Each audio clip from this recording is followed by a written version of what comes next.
नमस्कार, जनवार्तामध्ये आपल्या सगळ्यांचं स्वागत। सर्वप्रथम पाहूया ठळक बातम्या।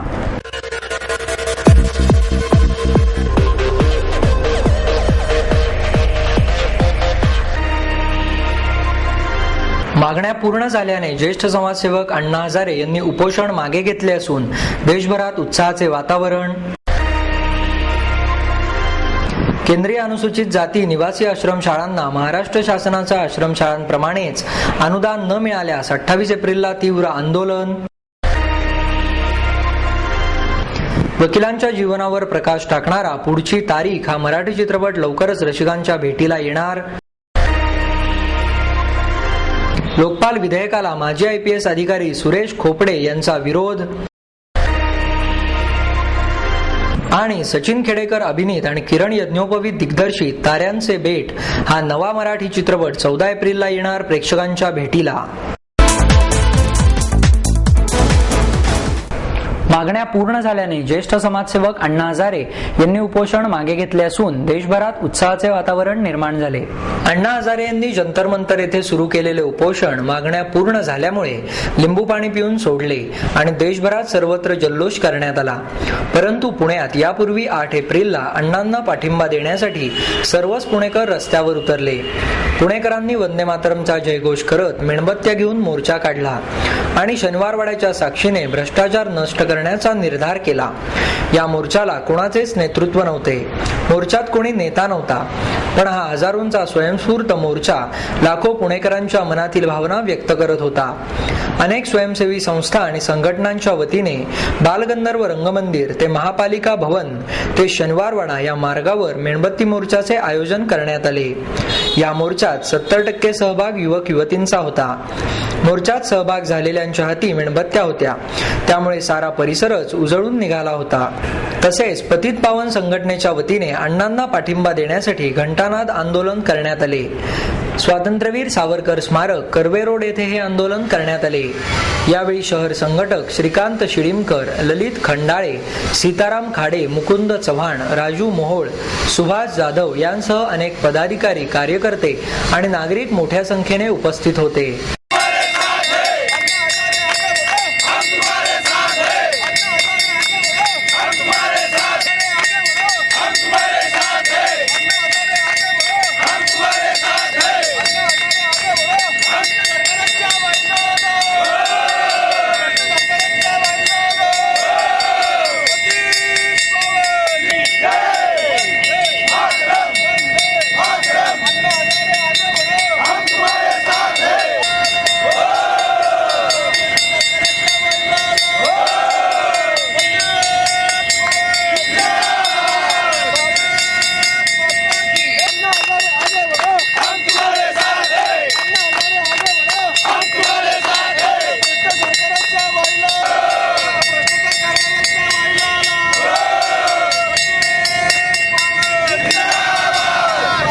महापालिका भवनासमोर अण्णांना पाठिंबा देण्यासाठी लाक्षणिक उपोषण करण्यात आले। यावेळी स्वातंत्र्य सैनिक श्रीकृष्ण उपाध्ये, मोनिका त्रिवेदी, जयू पटवर्धन, नितीन कीर्तने, आनंद आगाशे, संजय पवार आदी मान्यवर यामध्ये सहभागी झाले।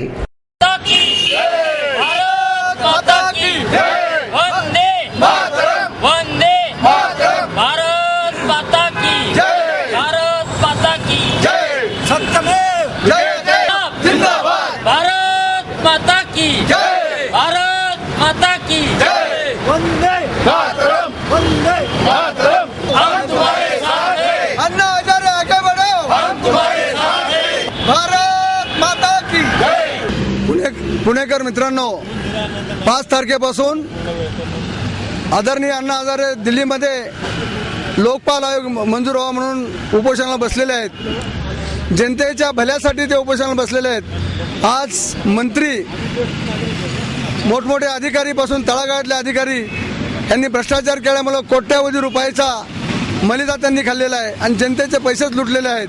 म्हणून हे लोकपाल आयोगाला पूर्ण अधिकार द्यावेत आणि जनतेचा पैसा विकासासाठी कामाला लागावा यासाठी आंदोलन चालू झालेलं आहे। आणि त्यांच्या आंदोलनाला पाठिंबा देण्यासाठी पुणेकर नागरिकांच्या तर्फे या ठिकाणी विविध संस्था, विविध विचाराचे नागरिक, महिला, लहान लहान विद्यार्थी या आंदोलनामध्ये सहभागी झालेले आहेत। एक सामान्य नागरिक म्हणून माझं मत आहे की अण्णा हजारेंनी जे चालू केलेलं आंदोलन आहे, भ्रष्टाचार भरपूर वाढलेला आहे, तो कमी होण्यासाठी आणि त्याचा नायनाट होण्यासाठी प्रत्येक माणसाने प्रयत्न केले पाहिजेत, हे माझं वैयक्तिक मत आहे. केंद्रीय अनुसूचित जाती निवासी आश्रमशाळांना महाराष्ट्र शासनाच्या आश्रमशाळांप्रमाणेच अनुदान न मिळाल्यास 28 एप्रिलला तीव्र आंदोलन करण्यात येणार आहे. यावेळी अध्यक्ष श्रीकांत मोरे, संचालक PA इनामदार, मुख्याध्यापक कोहले आदी उपस्थित होते. गेल्या 10 वर्षांपासून 288 केंद्रीय अनुसूचित जाती निवासी आश्रमशाळा मान्यताप्राप्त राज्यांमध्ये सुरू आहेत. स्वयंसेवी संस्थांनी केंद्र आणि राज्य शासनाकडे धरणे, आंदोलन, उपोषण, विविध मागण्यांद्वारे आंदोलने केली, परंतु आश्वासनाशिवाय त्यांना काहीही मिळाले नाही, अशी माहिती श्रीकांत मोरे यांनी पत्रकार परिषदेत दिली. पुढे बोलताना मोरे म्हणाले, गेल्या 10 वर्षांपासून विना अनुदान आश्रमशाळा चालवून स्वयंसेवी संस्था कर्जबाजारी झाल्या आहेत आणि विना वेतन कर्मचाऱ्यांची उपासमार होऊ लागली आहे, असेही त्यांनी यावेळी बोलताना सांगितले. 27 एप्रिल 2010 पर्यंत या आश्रमशाळांच्या अनुदानाबाबत संघटनेचे पदाधिकारी यांना चर्चा करण्यास वेळ द्यावा. वेळ न दिल्यास संघटनेच्या वतीने 28 एप्रिल 2011 रोजी तीव्र आंदोलन करणार असल्याचे श्रीकांत मोरे यांनी जनवार्ताशी बोलताना सांगितले. गेल्या 10 वर्षापासून केंद्रीय अनुसूचित जाती आश्रमशाळा महाराष्ट्रामध्ये चालू आहेत. या 288 आश्रमशाळा आहेत, पण गेले 10 वर्ष झालं विनाअनुदानित आश्रमशाळा चाललेल्या आहेत. राज्य शासनानं व केंद्र शासनानं एक पैसा देखील अनुदान या शाळांना दिलेलं नाही. त्यामुळे या शाळेवर काम करणाऱ्या कर्मचाऱ्यांची अवस्था दयनीय झालेली आहे आणि शाळा संस्थाचालकही कर्जबाजारी झालेले आहेत. आणि हा प्रश्न जून 2011 पासून ह्या शाळा चालू राहतील का नाही हा प्रश्न पडलेला आहे आणि ह्या शाळा बंद पडण्याच्या मार्गावर आहेत. म्हणून आम्ही हे पृथ्वीराज चव्हाण साहेबांना या शाळांच्या अनुदानाविषयी चर्चा करण्यासाठी वेळ मागत आहोत. त्यांनी वेळ न दिल्यास आम्ही 28 एप्रिल पासून राज्यामध्ये प्रत्येक जिल्हाधिकारी कार्यालयासमोर तीव्र आंदोलन करणार आहोत. वकिलांच्या जीवनावर आधारित पुढची तारीख हा मराठी चित्रपट लवकरच रसिकांच्या भेटीला येणार आहे. या सिनेमाच्या चित्रीकरणाला लवकरच सुरुवात होणार असल्याची माहिती चित्रपटाचे दिग्दर्शक सुबोधन आंग्रे यांनी पत्रकार परिषदेत दिली. यावेळी बोलताना आंग्रे म्हणाले की वकिलांच्या जीवनावर सिनेमा काढायचा हे जेव्हा आम्ही ठरवले त्यावेळी आमच्यासमोर ॲडव्होकेट उज्ज्वल निकम यांचे नाव समोर आले. आजच्या तरुणांमध्ये ते अधिक लोकप्रिय आहेत, त्यामुळे केवळ निकम नव्हे तर एकूणच वकिलांचे आयुष्य काय असते हे दाखवण्याचा प्रयत्न आम्ही करणार आहोत. मात्र अगदी बायोग्राफिकल पद्धतीने हा सिनेमा न करता यामध्ये नाट्य, उत्कंठा निर्माण करून कथेला वेगळे वळण दिले आहे. 4 वेगवेगळ्या सत्य घटनांवर आधारित खटल्यांमधून हा चित्रपट उलगडत जातो.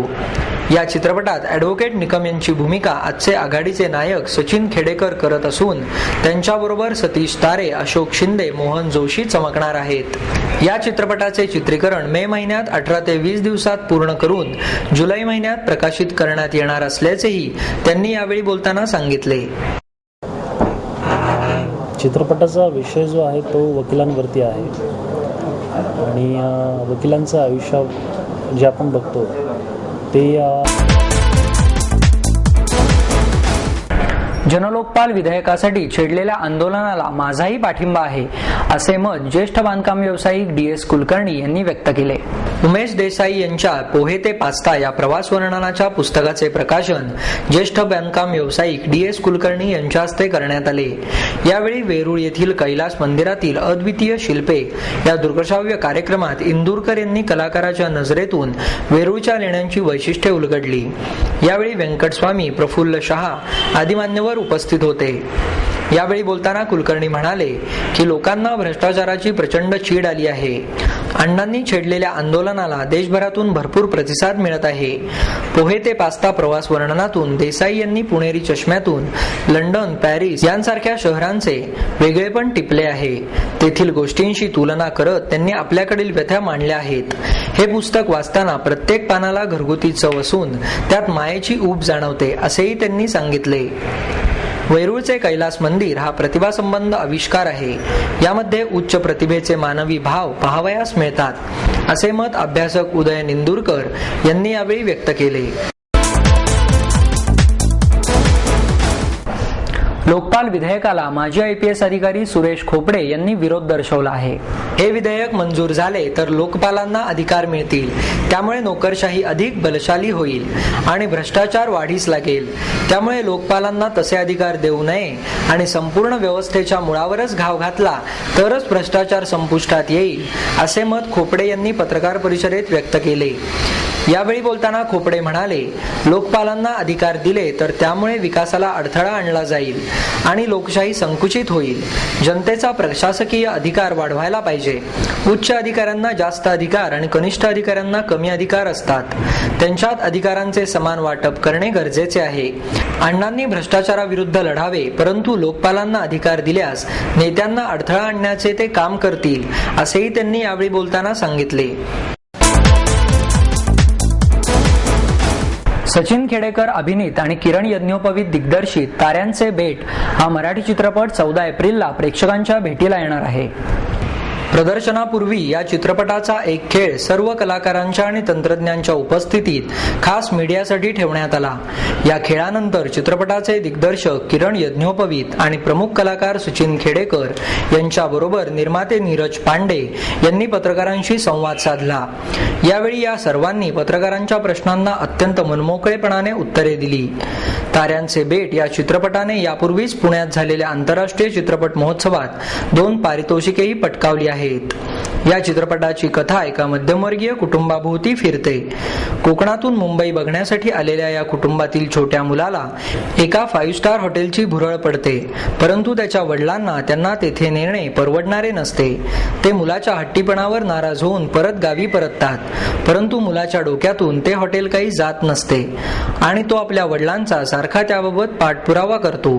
या सर्व घडामोडीतून या बाप लेकांमध्ये एक पैज लागते आणि ती पैज आपणच जिंकावी याकरता या दोघांच्या धडपडीचे चित्रीकरण या चित्रपटात समर्पकरित्या करण्यात आले आहे. ताऱ्यांच्या बेट ह्या सिनेमामध्ये माझी श्रीधर सुर्वेची भूमिका आहे आणि हा सिनेमा एका कोकणातल्या कुटुंबाचा, छान गोष्टीचा आणि वडील आणि मुलाच्या नात्याचा आहे. मराठीमध्ये नेहमीच प्रेक्षकांनी वेगळ्या विषयाच्या सिनेमाचं कौतुक केलेलं आहे. वृत्तपत्रांनी आणि सगळ्यांनी त्याची समीक्षाही उत्तम केलेली आहे.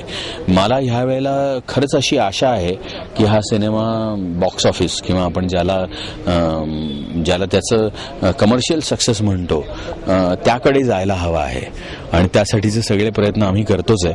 म्हणजे पहिली जबाबदारी जो उत्तम सिनेमा बनवायची आहे तर तो आम्ही प्रयत्नपूर्वक छान बनवण्याचा प्रयत्न केला आहे. त्याची उत्तम कथा आहे,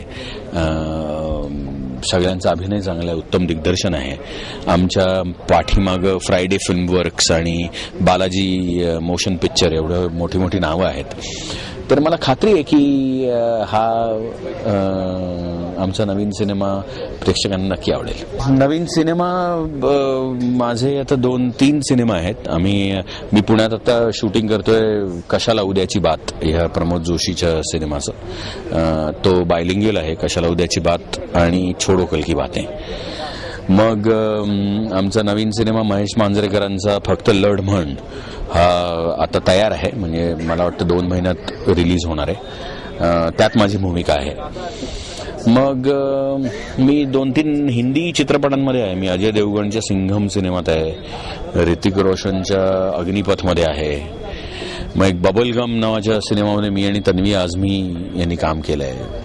मग यंदा मी एका तमिळ सिनेमातही काम केलं आहे. तर अशी अनेक आघाड्यांवरची कामं आहेत.